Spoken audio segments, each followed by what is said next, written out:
A most inspirational woman whose unshakable belief in the power of the youth change and shape the world we live in today was the catalyst to the founding of the One Young World organization, which in my humble opinion is where the future of the world lies right about now. Kate Robertson, so good to have you back after a whole year. Thank you, Katlego. Thank you, delighted to be back. Now, of course, a couple of weeks ago, it almost feels like yesterday to me because I'm still so fired up and still so spirited after experiencing the One Young World Summit in Zurich. We were very, very, very busy there. And I was actually asking you, have you recovered? Have you? And you haven't. You are still fiery, you're still passionate, you're still going around. You mean I don't look as exhausted as I feel? I'm dealing with feedback from nearly 1,200 delegates, and it's constant.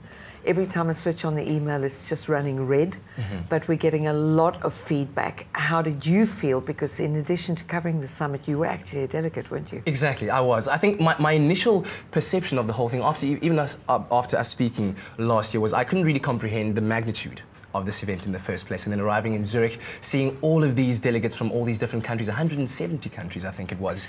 I think we are the biggest number of countries of young people gathered outside of the Olympics.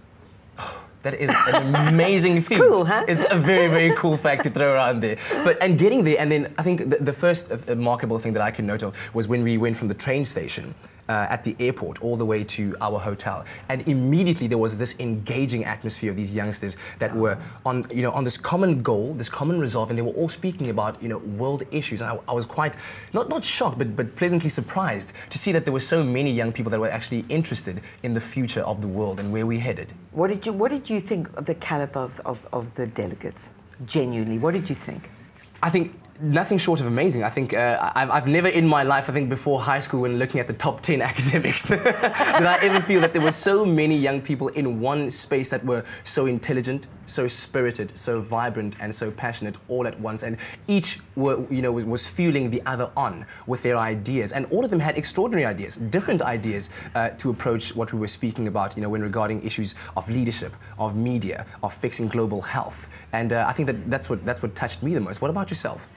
I'm the same, I'm terribly proud of them, and I'm always gobsmacked when you watch young people and you realise the talent that is there, that is only limited by the bigotry of low expectations. But, of course, our big work, and the reason I came to see you last year, was because we felt at the first summit in London at the beginning of last year that Africa was underrepresented. We had 33 delegates from Africa, only 13 countries.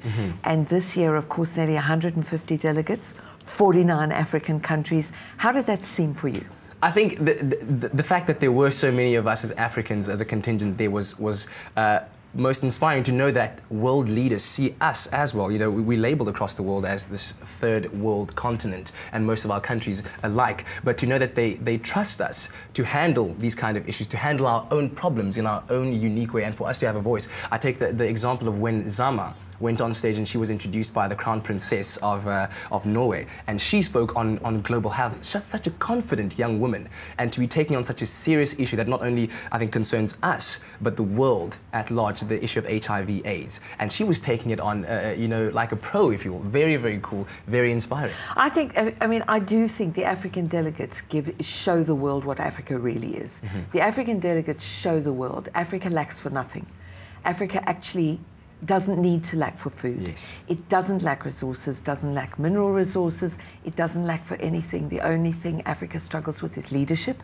But when I see you guys there, when I look at those 150 young leaders, I go, give it 5 years, give it 10 years, but starting now, Africa does not lack leadership. So what do you think they're going to do? What are you guys going to do? Well, I think looking at How are you going to fix the world? How are we going to fix the world? Now.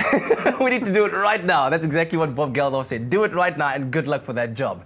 To me, speaking to guys like Sizwe in the aftermath of Africa Rise, what an amazing guy. What an amazing guy. Star. We actually had him on a couple of weeks ago. I don't know if you saw that. So. Did you yes, watch I it? did. I saw the clip. Yeah, I did.